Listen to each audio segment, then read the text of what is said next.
Maria Therese. Chapter 5. A Belt and a Box. When Rose came out of her chamber, cup in hand, next morning, the first person she saw was Uncle Alec, standing on the threshold of the room opposite, which he appeared to be examining with care. When he heard her step, he turned and began to sing, "Where are you going, my pretty maid?" "I'm going a-milking, sir," she said, answered Rose, waving the cup. Then they finished the verse together in fine style. Before either spoke, a head, in a nightcap so large and beruffled that it looked like a cabbage, popped out of a room farther down the hall, and an astonished voice exclaimed, "What in the world are you about so early?" "Clearing our pipes for the day, ma'am. Look here, auntie, can I have this room?" said Dr. Alec, making her a sailor's bow. "Any room you like except sister's." "Thanks, and may I go rummaging around in the garrets and glory holes to furnish it as I like?" "My dear boy, you may turn the house upside down if you will only stay in it." "That's a handsome offer, I'm sure. I'll stay, ma'am. Here's my little anchor. So you will get more than you want of me this time." "That's impossible. Put on your jacket, Rose. Don't tire her out with antics, Alec. Yes, sister, I'm coming." And the cabbage vanished suddenly. The first milking lesson was a droll one, but after several scares and many vain attempts, Rose at last managed to fill her cup, while Ben held Clover's tail so that it could not flap, and Dr. Alec kept her from turning to stare at the new milkmaid. "You look chilly in spite of all this laughing. Take a smart run around the garden and get up a glow," said the doctor as they left the barn. "I'm too old for running, Uncle. Miss Power said it was not ladylike for girls in their teens," answered Rose primly and with great dignity. "I take the liberty of differing from Madame Prunes and Prisms, and as your physician I order you to run. Off with you," said Uncle Alec with a look and a gesture that made Rose scurry away as fast as she could go. Anxious to please him, she raced round the beds till she came back to the porch where he stood, and dropping down upon the steps, she sat panting, with cheeks as rosy as the rigolette, on her shoulder. "Very well done, child. I see you have not lost the use of your limbs, though you are in your teens. The belt is too tight. Unfasten it, and then you can take a long breath without panting so." "It isn't tight, sir. I can breathe perfectly well," began Rose, trying to compose herself. Her uncle's only answer was to lift her up and unhook the new belt, of which she was so proud. The moment the clasp was opened, the belt flew apart several inches, for it was impossible to restrain the involuntary sigh of relief that flatly contradicted her words. "Why, I didn't even know it was tight. I didn't feel so a bit. Of course it would open if I puffed like this, but I never do, because I hardly ever run," explained Rose, rather discomfited by this discovery. "I see you don't half fill your lungs, and so you can wear this absurd thing without feeling it. The idea of cramping a tender little waist in a stiff band of leather and steel, just when it ought to be growing," said Dr. Alec, surveying the belt with greatest favor as he put the clasp forward several holes, to Rose's secret dismay, for she was proud of her slender figure, and daily rejoiced that she wasn't as stout as Luly Miller, a former schoolmate, who vainly tried to repress her plumpness. "It will fall off if it is so loose," she said anxiously, as she stood watching him pull her precious belt about. "Not if you keep taking long breaths to hold it on. That is what I want you to do, and when you have filled this out, we will go on enlarging it till your waist is more like that of Hebe, goddess of health, and less like that of a fashion plate, the ugliest thing imaginable." "How it does look!" And Rose gave a glance of scorn at the loose belt hanging around her trim little waist. "It will be lost, and then I shall feel badly, for it cost ever so much, and it is made of real steel and Russia leather. Just smell how nice." "If it is lost, I'll give you a better one. A soft silken sash is much fitter for a pretty child like you than a plaited harness like this, and I've got no end of Italian scarves and Turkish sashes among my traps." Ah, that makes you feel better, doesn't it? And he pinched the cheek that had suddenly dimpled with a smile. It is very silly of me, but I can't help liking to know that... Here she stopped and blushed and held down her head, ashamed to add, You think I am pretty. Dr. Alec's eyes twinkled, but he said very soberly, Rose, are you vain? I'm afraid I am, answered a very meek voice from behind the veil of hair that hid the red face. That is a sad fault, and he sighed as if grieved at the confession. I know it is, and I try not to be, but people praise me, and I can't help liking it, for I really don't think I am repulsive. The last word and the funny tone in which it was uttered were too much for Dr. Alec, and he laughed in spite of himself, to Rose's great relief. I quite agree with you, and in order that you may be still less repulsive, I want you to grow as fine a girl as Phoebe. Phoebe? And Rose looked so amazed that her uncle nearly went off again. Yes, Phoebe, for she has what you need, health. If you dear little girls would only learn what real beauty is, and not pinch and starve and bleach yourselves out so, you'd save an immense deal of time and money and pain. A happy soul and a healthy body makes the best sort of beauty for man or woman. Do you understand that, my dear? Yes, sir, answered Rose, much taken down by this comparison with the girl from the poorhouse. It nettled her sadly, and she showed that it did by saying quickly, I suppose you would like to have me sweep and scrub and wear an old brown dress and go round with my sleeves rolled up, as Phoebe does? I should very much, if you could work as well as she does, and show as strong a pair of arms as she can.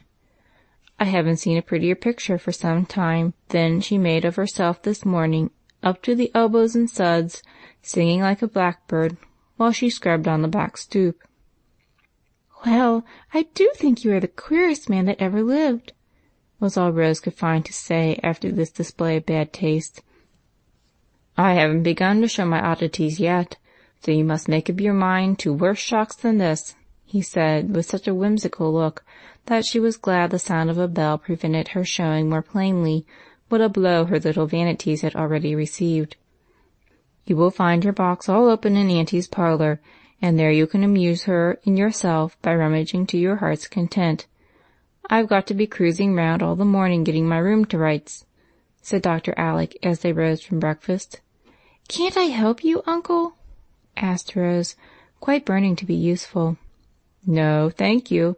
I am going to borrow Phoebe for a while, if Aunt Plenty can spare her. Anybody, Alec. You will want me, I know. So I'll give orders about dinner and be all ready to lend a hand. And the old lady bustled away full of interest and goodwill. Uncle will find that I can do some things if Phoebe can't. So now, thought Rose with a toss of the head as she flew to Aunt Peace and the long-desired box. Every little girl can easily imagine what an extra good time she had diving into a sea of treasures and fishing up one pretty thing after another, till the air was full of the mingled odors of musk and sandalwood, the room gay with bright colors, and Rose in a rapture of delight. She began to forgive Dr. Alec for the oatmeal diet when she saw a lovely ivory work-box, became resigned to the state of her belt when she found a pile of rainbow-colored sashes, and when she came to some distractingly pretty bottles of attar of roses, she felt that they almost atoned for the great sin of thinking Phoebe the finer girl of the two. Dr. Alec, meanwhile, had apparently taken Aunt Plenty at her word, and was turning the house upside down. A general revolution was evidently going on in the green room, for the dark damask curtains were seen bundling away in Phoebe's arms, the airtight stove retiring to the cellar on Ben's shoulder, and the great bedstead going up in the garret in a fragmentary state, escorted by 3 bearers. Aunt Plenty was constantly on the trot among her storerooms, camphor chests, and linen closets, looking as if the new order of things both amazed and amused her. Half the peculiar performances of Dr. Alec cannot be revealed, but as Rose glanced up from her box now and then, she got glimpses of him striding by, bearing a bamboo chair, a pair of ancient andirons, a queer Japanese screen, a rug or two, and finally a large bathing pan upon his head. "What a curious room it will be," she said, as she sat resting and refreshing herself with lumps of delight all the way from Cairo. "I fancy you will like it, dearie," answered Aunt Peace, looking up with a smile from some pretty trifle she was making with blue silk and white muslin. Rose did not see the smile, for just at that moment her uncle paused at the door, and she sprang up to dance before him, saying, with a face full of childish happiness, "Look at me! Look at me! I'm so splendid! I don't know myself. I haven't put these things on right, I dare say, but I do like them so much." "You look as gay as a parrot in your fez and kabaja, and it does my heart good to see the little black shadow turned into a rainbow," said Uncle Alec, surveying the bright figure before him with great approbation. He did not say it, but he thought she made a much prettier picture than Phoebe at the wash-tub, for she had stuck a purple fez on her blonde hair, tied several brilliant scarfs about her waist, and put on a truly gorgeous scarlet jacket, with a golden sun embroidered on the back, a silver moon on the front, and stars of all sizes on the sleeves. A pair of Turkish slippers adorned her feet, and necklaces of amber, coral, and filigree hung about her neck, while one hand held a smelling bottle and the other the spicy box of oriental sweetmeats. "I feel like a girl in the Arabian Nights, and expect to find a magic carpet somewhere. Only I don't see how I ever can thank you for all these lovely things," she said, stopping her dance as if suddenly oppressed with gratitude. "I'll tell you how, by leaving off the black clothes that never should have been kept on such a child, and wearing the gay ones I've brought. It will do your spirits good, and it will help us all cheer up this sober old home. Won't it, Auntie?" "I think you are right, Alec, and it is fortunate that we have not begun on her spring clothes yet, for Myra thought she ought not to wear anything brighter than violet, and she is too pale for that." "You just let me direct Miss Hemming how to make some of these things. You will be surprised to see how much I know about piping hymns and gathering armholes and shirring biases," began Dr. Alec, patting a pile of muslin, cloth, and silk with a knowing air. Aunt Peace and Rose laughed so that he could not display his knowledge any further till they stopped, when he said, "That will go a great way toward filling out the belt, so laugh away, Morgiana, and I'll go back to my work, or I never shall be done." "I couldn't help it. Shirred biases were so very funny," Rose said, as she turned to her box after the splendid laugh. "But really, Auntie," she added soberly, "I feel as if I ought not to have so many nice things. I suppose it wouldn't do to give Phoebe some of them. Uncle might not like it." "He would not mind, but they are not suitable for Phoebe. Some of the dresses you are done with would be more useful, if they can be made over to fit her," answered Aunt Peace in the prudent, moderate tone which is so trying to our feelings when we indulge in little fits of charitable enthusiasm. "I'd rather give her the new ones, for I think she's a little bit proud, and might not like old things. If she were my sister, it would do, because sisters don't mind, but she isn't, and that makes it bad, you see. I know how I can manage beautifully. I'll adopt her." And Rose looked quite radiant with this new idea. "I'm afraid you could not do it legally till you are older, but you might see if she likes the plan. At any rate, you can be very kind to her, for in one sense we are all sisters and should help one another." The sweet old face looked at her so kindly that Rose was fired with desire to settle the matter at once, and rushed away to the kitchen just as she was.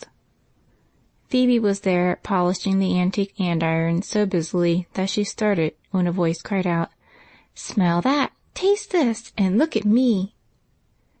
Phoebe sniffed the attar of roses, crunched the lump of delight, tucked into her mouth, and stared with all her eyes at the little Morgiana prancing gaily about the room like a brilliant parakeet. "My stars, ain't you splendid?" was all she could say, holding up two dusty hands. I've got heaps of lovely things upstairs, and I'll show them all to you, and I'd go halves, only Auntie thinks they wouldn't be useful. So I shall give you something else, and you won't mind, will you, because I want to adopt you, as Arabella was in the story. Won't that be nice? Why, Miss Rose, have you lost your wits?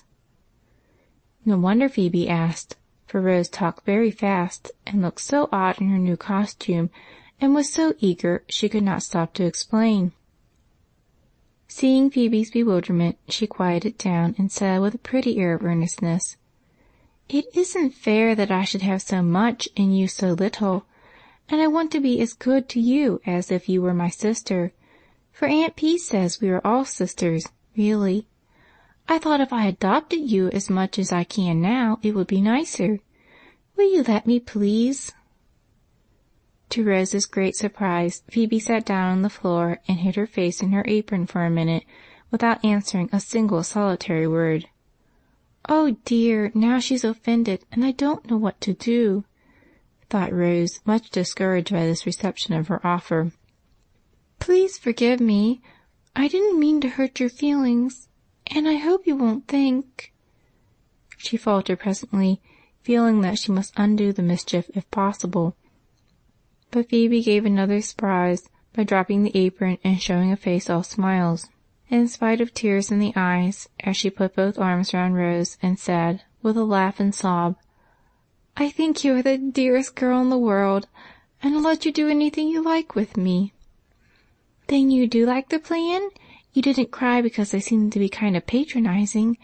I truly didn't mean to be," cried Rose, delighted. "I guess I do like it. And I cried because no one was ever so good to me before, and I couldn't help it. As for patronizing, you may walk on me if you want to, and I won't mind," said Phoebe in a burst of gratitude, for the words, "We are all sisters," went straight to her lonely heart and nestled there. "Well, now, we can play I'm a good sprite out of the box, or what is better, a fairy godmother come down the chimney, and you are Cinderella, and must say what you want," said Rose, trying to put the question delicately. Phoebe understood that, for she had a great deal of natural refinement, though she did come from the poorhouse. "I don't feel as if I want anything now, Miss Rose, but to find some way of thanking you for all you've done," she said, rubbing off a tear that went rolling down the bridge of her nose in the most unromantic way. "Why, I haven't done anything but give you a bit of candy. Here, have some more and eat 'em while you work. And think what I can do. I must go and clear up, so good-bye, and don't forget I've adopted you." "You've given me sweeter things than candy, and I'm not likely to forget." And carefully wiping off the brick dust, Phoebe pressed the little hand Rose offered warmly in both her hard ones, while the black eyes followed the departing visitor with a grateful look that made them very soft and bright indeed. End of Chapter 5. Recording by Maria Therese.